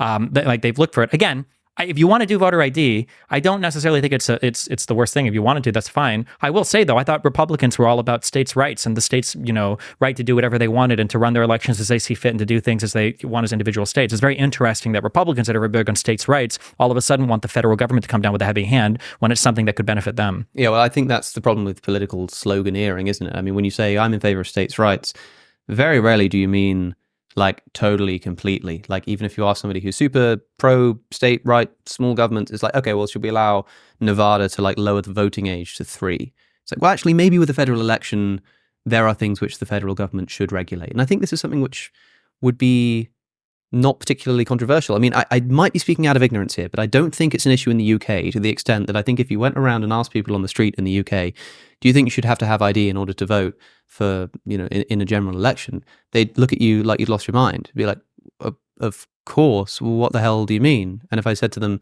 well, in America, 14 states don't require that, and one of them possibly actually prohibits it, then they turn and look at America like it's lost its mind. I mean, it seems like the reality is we've ran our elections this way for 200 plus years, and we haven't run into significant issues. If a state wants to require some form of ID, they can. I'm pretty sure over 30 states that do. If they wanted to make it federal rule, I think they could. I wouldn't be super opposed to it. But when these issues are brought up, they're not usually brought up from a group of people that feel like they want to secure our elections. It feels like it's just brought up from a group of people that wants to try to prohibit other people from voting. Sure. Which, by the way, is why I like to bring up these issues, because, like, for me, especially not even as an American, when you talk to, it seems like when you talk to a Republican and someone says, well, you know, Stephen, what about this mean tweet, or what about this, what about that? You can say, well, look, man, you know, fucking Republicans, dude. Like, who the hell are they to say this? Like, I don't think they actually care about this. I think that they're just using this as a point. But I'm somebody who's looking at this as an outsider and going, like, actually, that does really surprise me. And I care about voter integrity. And that's why I think that, like, voter ID sounds like a good idea. I mean, like I say, I might be speaking out of ignorance here. I know this is more of a debate in the United States. Maybe there's some, like, really obvious thing that I'm missing, and people are going to be commenting, Alex, you're an idiot, and whatever. No, there's not. The only obvious thing is that there's... it blows my mind, frankly, Sure. that you can just walk into a booth, say that you live in America, and they go, sure thing, man, here's the ticket. It's pretty exceptional compared to the rest of the world. Seems like insane to me. It seems like that's how we've ran our elections. Yeah. But I mean, like, how insane is our Second Amendment? If you want, we can go upstairs later. I've got, you know, like a rifle and 6 pistols upstairs that we can go kill each other with right now if you wanted to do that. That I bought completely legally in the state of Florida. You don't even need a license to do it in this state. The background check is basically just making sure you're not a felon. I can lie on the paperwork. Like, we can go upstairs and see that right now. That to me is insane too. Yeah. I'd also like to see that changed. Okay, but that's a state's right. So, like, here's the difference. Yep. Okay, what I just said, all right, and this is why this will never be an equivalent conversation. And if there was a conservative here, I wouldn't even granted you the voter ID thing. I would be screaming and fighting to the death on that and saying, fuck no, we shouldn't put any roadblocks in front of voting because we haven't even proven there's a problem yet. The difference between this right now is that if you bring a conservative on this program and you talk about anything relating to, okay, you believe in states' rights, you think that there are some problems that need to be addressed, do you think the state should have a right to regulate firearms more than they already do? Conservative will start pissing and shitting and coming and throwing up all at the same time in their pants in front of you. And they won't give an inch on that. Mm-hmm. And they'll have all sorts of reasons why they won't give an inch on that. Yeah. A whole bunch of bullshit reasons that aren't historically founded, a whole bunch of bullshit reasons that aren't even founded in the data. By the way, the CDC, which studies, the Center for Disease Control, which studies health phenomena in the United States, is explicitly barred from our Congress from even studying gun violence. That's how crazy we are about it. They won't give you an inch on that. Is that true? Yes. So why the fuck would I sit here and quibble with you about voter ID when conservatives won't give an inch on any of their platform positions? I'm going to ask you why the CDC is banned from studying guns. I don't want to know why they're actually banned. I want to know what the ostensible reason is. I actually am not sure. I would have to go and look up what the rationale is for that. Sure. I don't think there's a good, but I don't think there's like a, I don't even know if I can steel man. I think the idea is just that, like, if the government can, like, track firearms and get this information on you, they could make like a registry. Or so we have an organization called the ATF, the Alcohol, Tobaccos, and Firearms Organizations. It is illegal in the United States to have an electronic database of firearms that people have. So they do it by paper. So if somebody gets killed and they get the serial number and I call into the FBI and they run it, they give it to the ATF has to go through physical fucking papers, boxes of paperwork to find out who the gun was originally sold to. Why? Because we're not allowed to keep an electronic database of firearm owners. But why? Because we don't want a list of gun owners, because the government will come and take all your guns. If you can find a better answer to that, I would love to hear it. I challenge you to ask any conservative that comes on this program, why the fuck can the ATF not have an actual electronic database of firearms? If they say, well, Destiny's lying, they actually do have one, then they're being sneaky, because some of the ATF is allowed to scan the papers, but they can't, like, do metadata or anything. They have to click the next button to look at each picture. Is like the farthest they're allowed to go. They can't have, like, a database where they could search, like, an Excel sheet for a particular entry. They've got to put, you can look up videos of it. That's an invitation. It's a real one. If you're out there and want to come on the show and talk about this, not anyone, but you know what I mean. But, like, you're doing it again, right? We were talking about voter ID, and I totally understand what you're saying, by the way, because, yeah, like, it's pretty crazy to be like, look, elections are really important. You need to be able to show some identification if you're going to vote.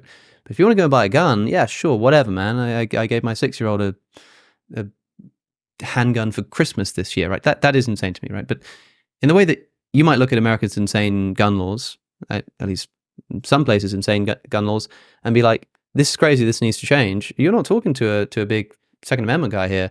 You're talking to somebody who looks at that similarly to how I look at something like voting in a federal election. This is important enough that there should be regulation in place. Now, that's going to upset people as an outsider coming in. They're going to say, well, who the hell are you to have an opinion on America? Go back home. Whatever, man. I don't care about that.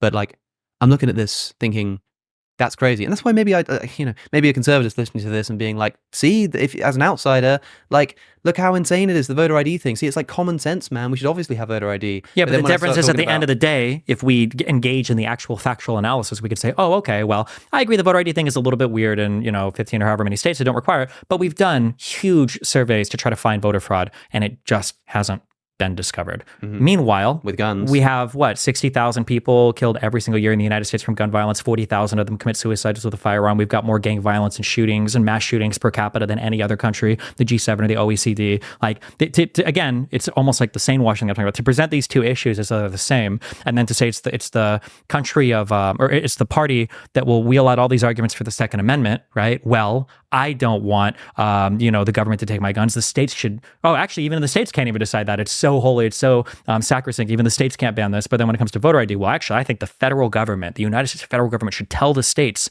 how to run their elections. Even though in the Constitution it explicitly states that the time and manner of an election is dictated by the state legislature. Time, manner, and place. So, yeah, it was surprising to learn. I think you're certainly right that the comparison to guns there is a limited one that you brought up in a limited context, and I understand what you mean when you say that they're not comparable to that degree. I must say though, it does just seem insane to me, and I know you basically said, yeah, sure, voter ID laws, yeah, I'm kind of whatever about them, but like, can you see why that does just seem crazy to me? Yeah, of course. I think, especially because in Europe, I think it's pretty common that you show an ID to vote, and it is really weird. Even because I do a lot of reading on this because it does seem kind of strange that I could just walk into a place and like I know where Sam lives. I'm just going to say, hey, I'm Sam from 123 Smith Street. I'm going to go ahead and vote now. And they're like, oh, okay, here you go. That seems fucking crazy to me. It does seem like really crazy. I can admit that 100%. It seems like a relatively easy fix with like a federal law. But here's the issue, and this is again where I will blame conservatives, because they've hijacked so many conversations with so many insane fucking claims. We can't even have a conversation about voter ID, because a conservative will come to the voter ID conversation saying the reason why they're fighting against it is because they want mass illegals to vote. They're importing them all. They're having them vote without IDs because they're trying to do mass ballot harvesting and mass ballot fraud and mass blah, blah, blah. And it's like, okay, well, I'm not going to make a fucking voter ID law with this dude. This guy's fucking insane, right? Because the conversation isn't even starting in a real place.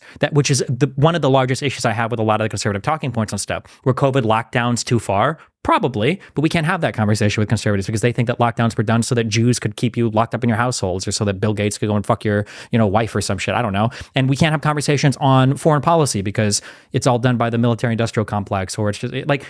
Even a good conversation that we could have about a particular issue is immediately hijacked by the conspiratorial nonsense from the other side. So now we don't even get to debate the policy position. Do you think that is a product of the right wing, or a product of the right wing, like on Twitter? Online? It's an intentional product of the entirety of the right wing, because the reason is that they can't fight on policy because they've had none since at least 2016. So they have to make it about either perceived reality or about bullshit culture issues or about conspiracy paranoia. They can't possibly fight on policy because what the fuck policy would they even argue for? Tax cuts?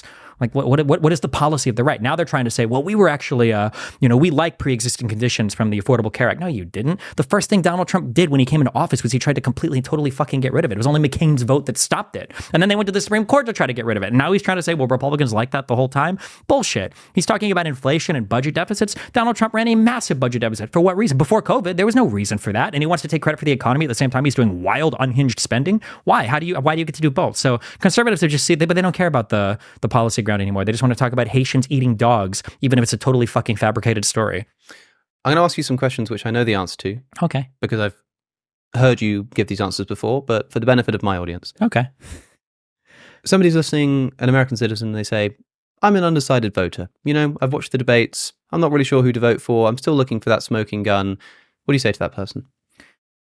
I think it would depend on where they come from, because the type of answer is going to be a lot different. Like, presume that they are like relatively knowledgeable about the actual policies of either party.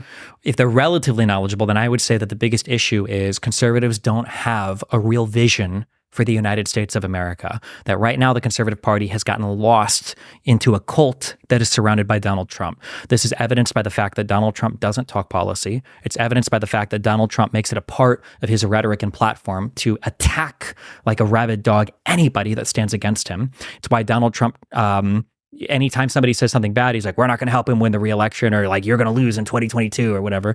Donald Trump backed a whole bunch of bad candidates in 2022. A lot of them lost. They did way worse than they were expected to.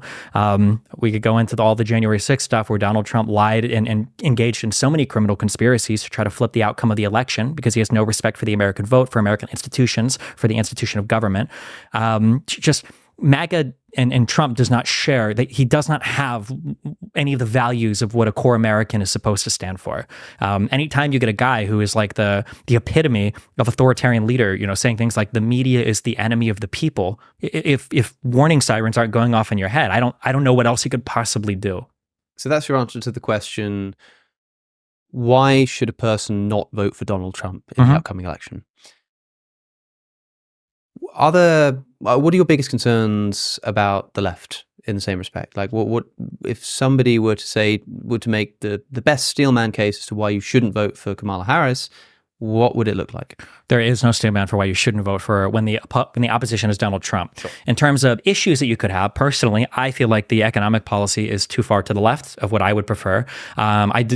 I don't even like to give these answers, actually, because conservatives are fucking morons and they don't even have good responses to her. This should go on your paywalled Patreon or whatever. But I think it's bad economic policy to pretend that the solution to every problem is to just like inject money into certain parts of the economy. And I believe that all three solutions that Kamala provided that were policy solutions on stage, which puts her ahead of Trump because she actually has some policy position, are just injecting money into different parts of the economy. When you talk about expanding the child tax credit, when you talk about giving a $15,000 tax credit to first-time home buyers, when you talk about giving a $50,000 deduction to startup businesses, all of these are things that are ostensibly going to increase things like inflation and put more upward pressure on things like homes or whatever other products and services poor people buy.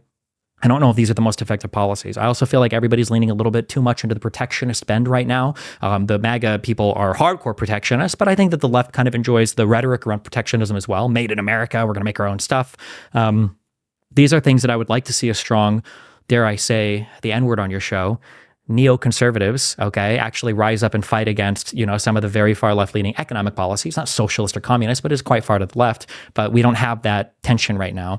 A lot of the right-wing policy is in a very roundabout way, kind of left-wing, in that they're very like protectionist and very isolationist, which isn't necessarily left-wing, but it's very like pro-worker, as long as you're like pro-worker in a nativist sense. So for the sake of fairness, what are your concerns with a Kamala Harris victory at the election? That side covered too. My concerns, I think that things will generally, I think that Biden's administration, for people that aren't delusional, ended up being way better than anybody thought it would have been. He passed a lot of legislation, a lot of it bipartisan, all of it bipartisan, which people thought was impossible. The concerns for Kamala Harris, I feel like one of the things that helps the Democratic Party right now is I think it feels like a very big tent party. There's a lot of different groups inside of the Democratic Party, and that gives them the ability to kind of like pull people back from the crazy extremes. Like for instance, if Donald Trump has a bad debate performance, if you go up against Donald Trump, you're done. That's it. That's your last day in media. He's attacked Fox News. He goes after politicians that say bad things. You're over. Okay.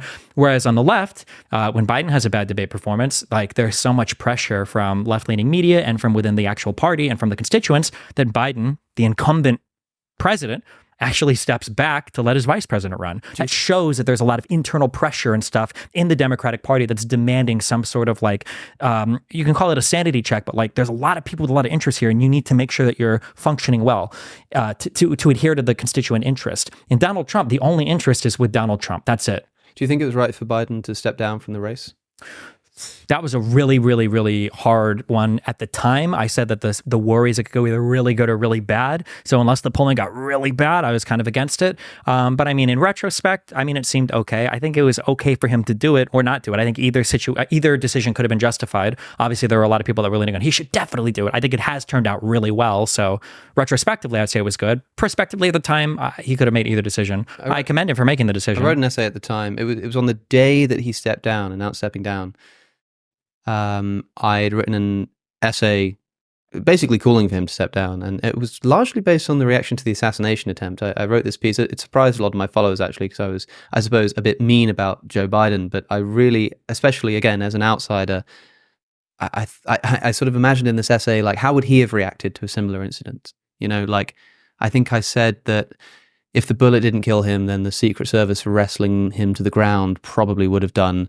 It might have taken him 20 minutes to realize he'd been shot. Do you think that this idea of Biden's declining cognitive ability was a legitimate concern? Because looking at it from an outsider, as an outsider, I remember just looking at the way he acted and behaved and seemed to sort of not know where he was and not be able to string a sentence together as a legitimate concern that would really put me off. I mean, we can say, we can say likely to. It might be a legitimate concern insofar as like Democrats actually have standards for behavior. So maybe it was a legitimate concern in that sense. But I mean, Donald Trump's inability to put together sentences that are coherent is undeniable. But it seems like it seems different in the No, sense it doesn't. The only difference is that when Biden is speaking and he's searching for words, he kind of stops. Whereas Trump will infinitely fill the space with bullshit garbage that means nothing. Let me tell you about what it means. And I saw these things, and it was listen, like here, this is the challenge that I do. People will write down sometimes Biden sentences and then read them off and say, write down a Trump sentence and just fucking read it out. It's unhinged. It's insanity. If there are so many things that Donald Trump says where if Biden would have said a single one of these things, people would have had the same reaction. You got to go, dude. You're fucking crazy. The best example recently was Donald Trump in front of that economic forum, and they asked him, what specific policy would you enact to alleviate childhood poverty? And that answer was some of the most unbelievable, incoherent rambling I've ever heard in my entire life. And I think you got to clap for it at the end. But the standards are different. Like with the conservatives, if Donald Trump shows up and he hasn't shit his pants in a way that's publicly visible, like he's doing a great job. And yeah, when the standards are that different, yeah, I can understand Biden being disappointing to people because there is the perception of him being senile or at least slower, which he's definitely slower. Is he senile? I'm not sure. Maybe not. But Trump, there is no standard for Trump's speeches or Trump's behavior or what Trump says. Just again, write any of them down and look at it. It seems different to me in the sense that, like, Trump's an idiot, right? And like he can't string a sentence together in the sense that he like rambles and goes on tangents and just overuses ridiculous adjectives and all of this kind of stuff. But it seems like he's cognitively there in a way that Biden often seemed like he wasn't. This might all like be appearances, but there's sort of different ways to stumble over your sentences. There's a way that makes it seem like you're actually like losing the train of the thought, and there's a much more sort of ADHD sense in which you're just sort of going over here and then you're going over here and then you're saying this and then you're doing this catchphrase and you're trying to get it all in. Trump seemed much more like that, like the showman who has a low verbal IQ, but is like cognitively there in a way that Biden. If Biden spoke like Trump, you wouldn't notice a thing.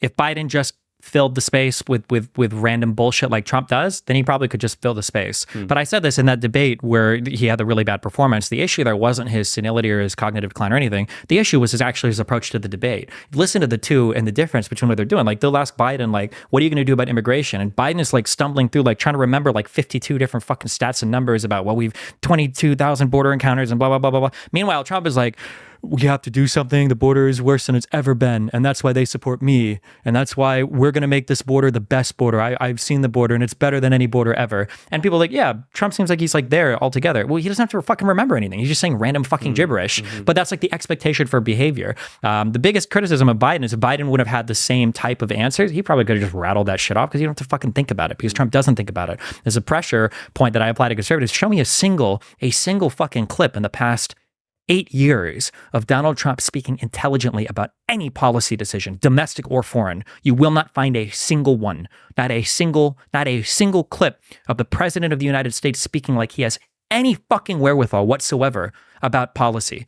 Donald Trump, if you put him on stage right now, he wouldn't be able to tell you what a tariff is. He wouldn't be able to explain the responsibilities of the three branches of government. He wouldn't be able to do it. He doesn't know what the Attorney General is for. He doesn't know what the Department of Justice. He has no fucking concept of any of these things. But he gets a pass by it because the media won't press him on it because they don't want to seem biased and because his supporters are fucking idiots.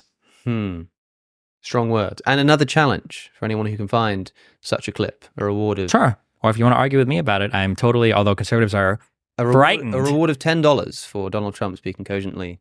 About any policy, domestic or foreign, over the past 8 years. Something that where you listen to the guy and you're like, oh shit, this guy knows some shit. He knows some shit. We'll set up a special email address or something for the submissions. Kamala Harris was recently on the Call Her Daddy podcast, I think it's called, and a clip went viral where the host asks Kamala, can you think of a single law which restricts the bodily autonomy of men? And she says, no. And they sort of have a bit of a chuckle about it. The idea being, of course, whereas there is a plan for restrictive abortion laws that will restrict a woman's bodily autonomy, there's no such parallel for men's bodily autonomy.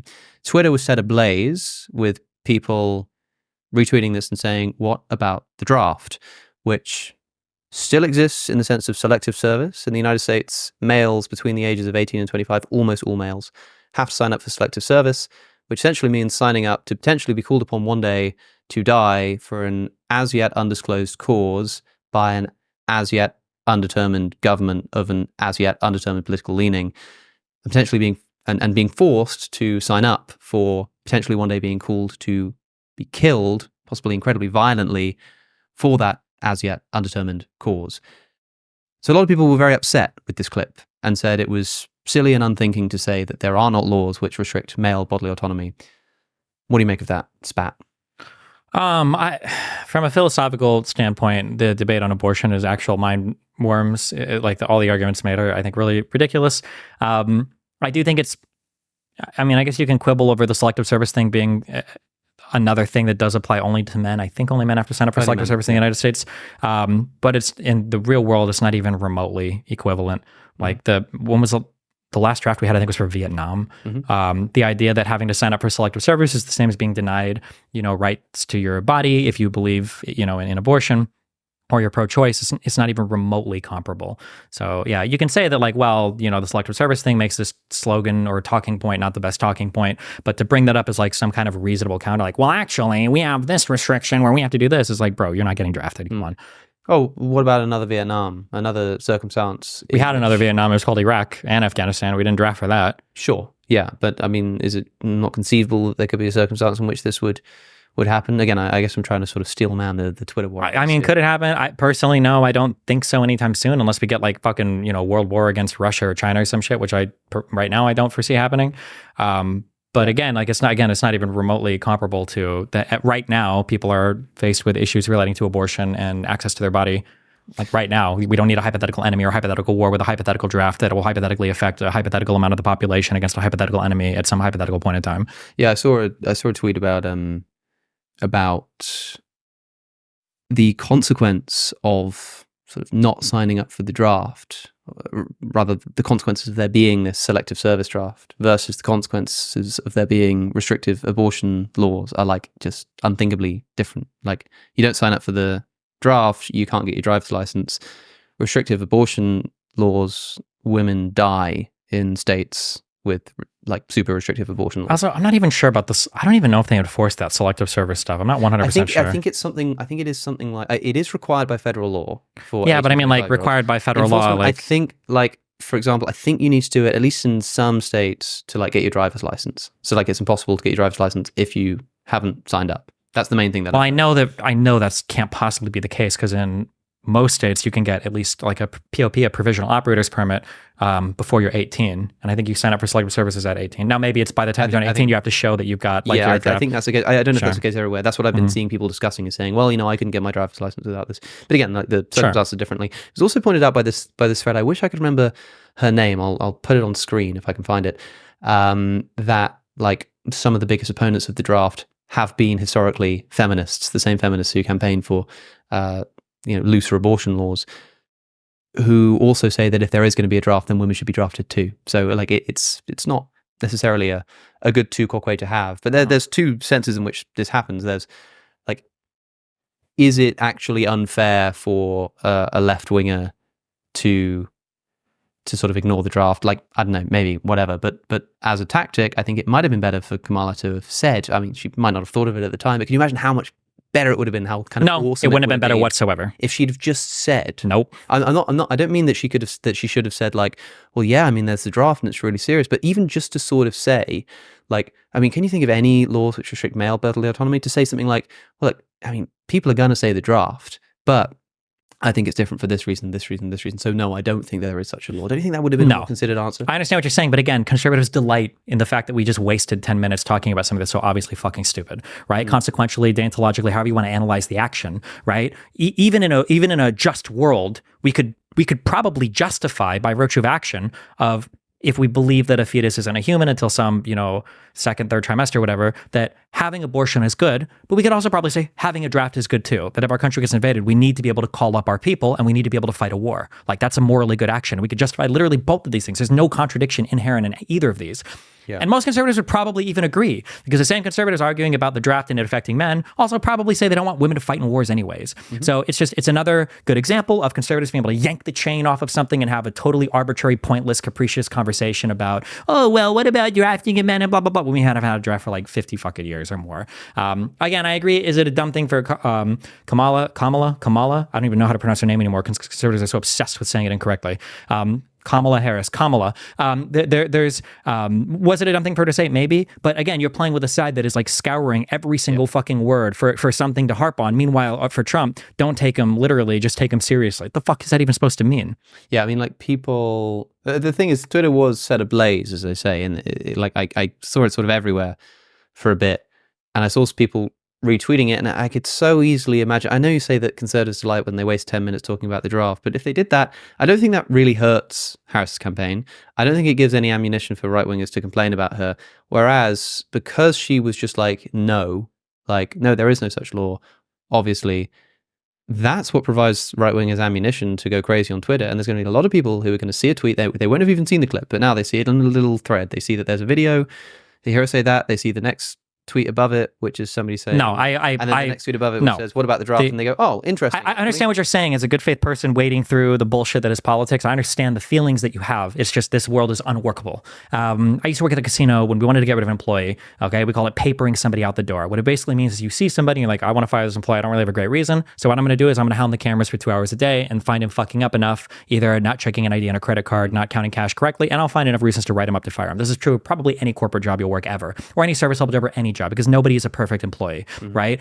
To say that, well, if you would have just said this one thing better or this one thing or whatever, conservatives would harp or find 50 million other things, anything to avoid having the actual fucking conversation, of what do we think about abortion in the United States? What do we think about federal laws or Supreme Court rulings or whatever? Anything to avoid the conversation of substance and to yank the chain on some stupid irrelevant side point. And the idea that if we would have just avoided this one pitfall when the other side is analyzing you for 50 million pitfalls, because they will look for 50 million pitfalls and 50 million things. And it might be this one thing that you fucked up, but if you didn't, it might be another thing that you fuck up, or it might be another thing that you fuck up, or it might be you can't, that world is not survivable. And all of this, again, is to avoid having the main conversation, right? If I was having a debate with somebody that I had respect for, okay, and you uttered that line to me, let's say that I'm pro-life, and you're pro-choice, and you say well, listen, I can't think of any, I can't think of any laws that restrict men's bodies the way that women's bodies are restricted, right? I'm not a fucking moron, so I understand the argument you're making. Now, I might quip at you and say what about the draft? But then I would immediately say, yeah, obviously I know it's not the same. And then we would go and we would have the real conversation because I'm not a fucking child,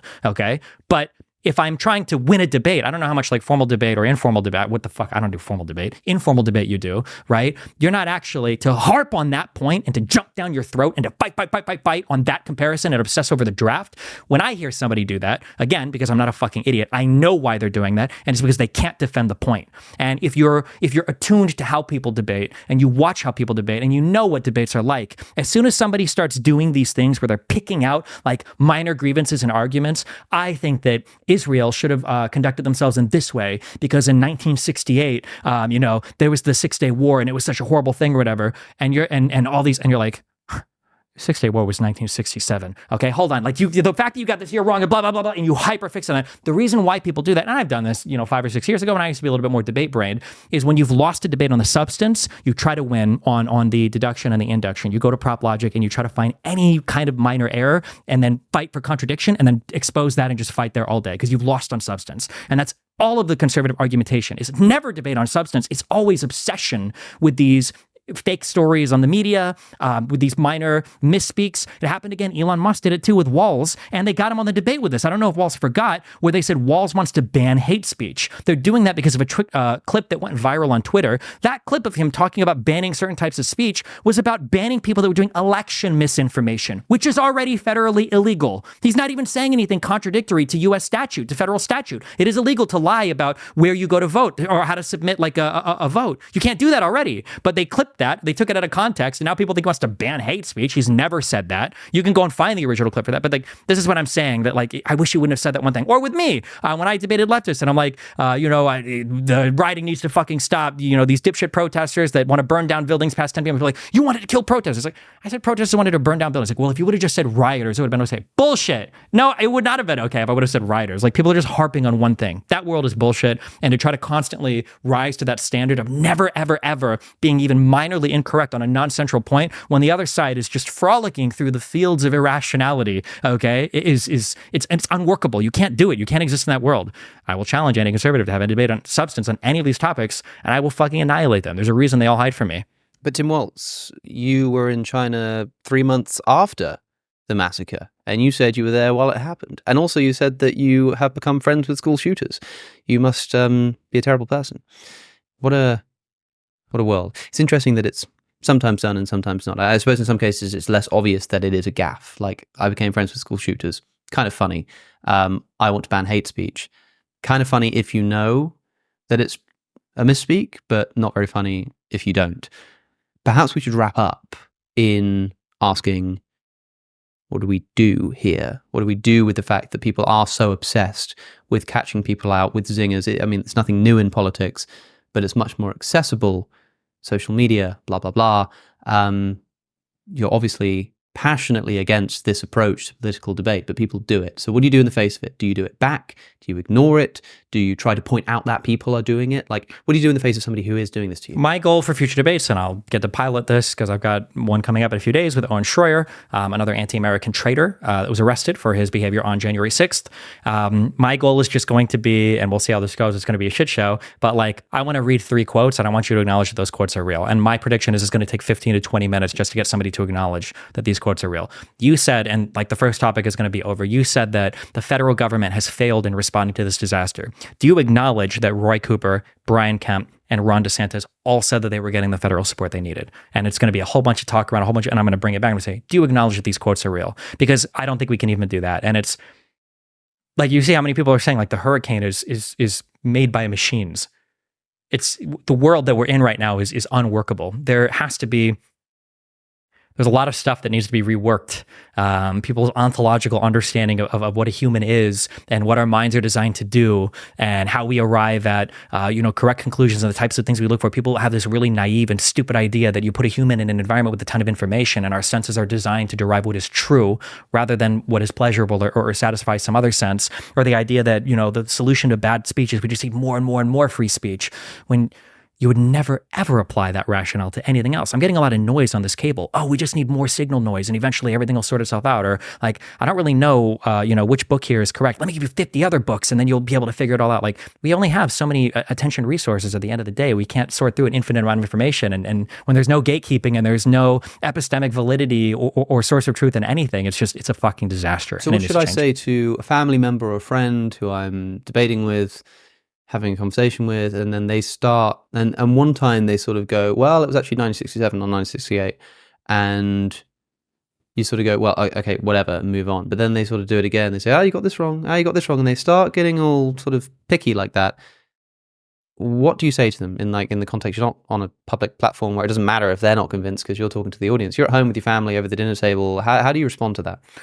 It really depends on the particular subject, but personally, I think that it's good. If you're doing art, if you're doing music, if you're doing editing for videos, sometimes it's good to take a step back and have like a macro perspective of like, what the fuck are we talking about? This can happen in debates a lot where you get like super lost in the weeds. Not in a, like we're going over individual facts, but like we're just like very like, I don't know what we're debating.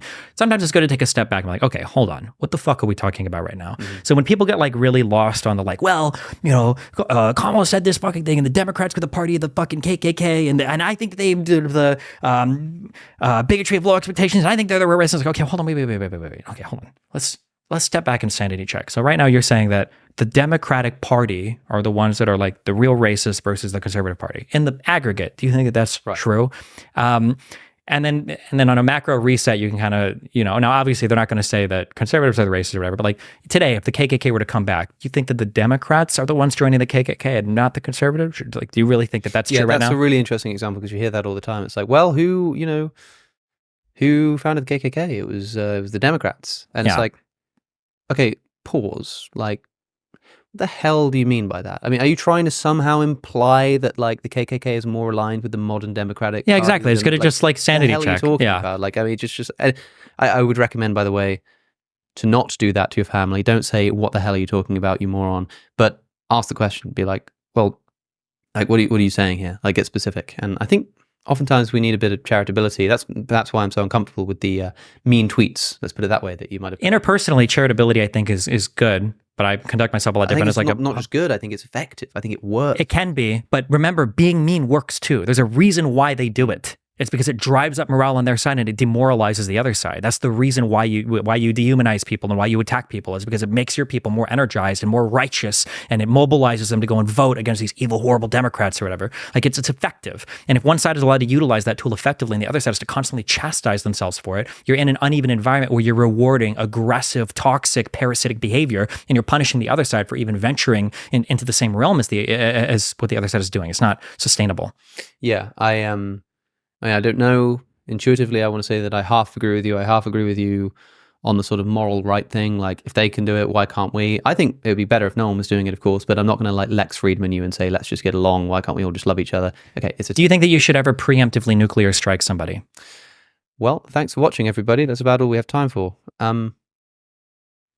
Man, that's a complicated question because I mean, ever in philosophy is a horrible term because, like, okay, if it were the case that if I didn't, then like, a billion new Earths are going to be created with nothing but billions of evil, sure, okay, maybe fine. But like, I'm not sure I can see a circumstance in which preemptive nuclear.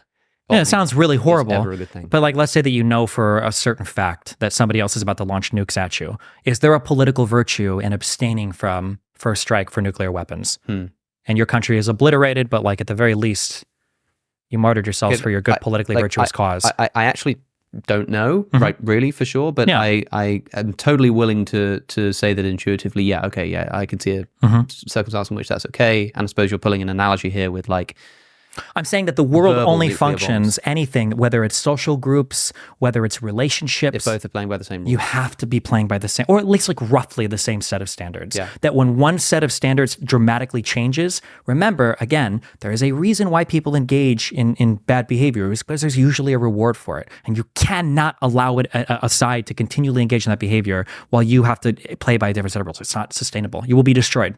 Yeah, that's how fascism works, I think. Not to say that this is fascism, but that is one of the big fears with fascism, or one of the big problems of fascism, is that when you have essentially a monopoly on political violence, not just because of the institution of the state, but also because of like the moral principle of your opposition, it's kind of a recipe for disaster. And I think that's actually why a lot of left-wingers, post World War II are much more sort of friendly to the idea of like political violence than perhaps they would have been without that episode in our history. It's hard to say. I don't know. But yeah, what I was going to say is that the moral right thing, fine. The effective political tactic thing, I'm still unconvinced of.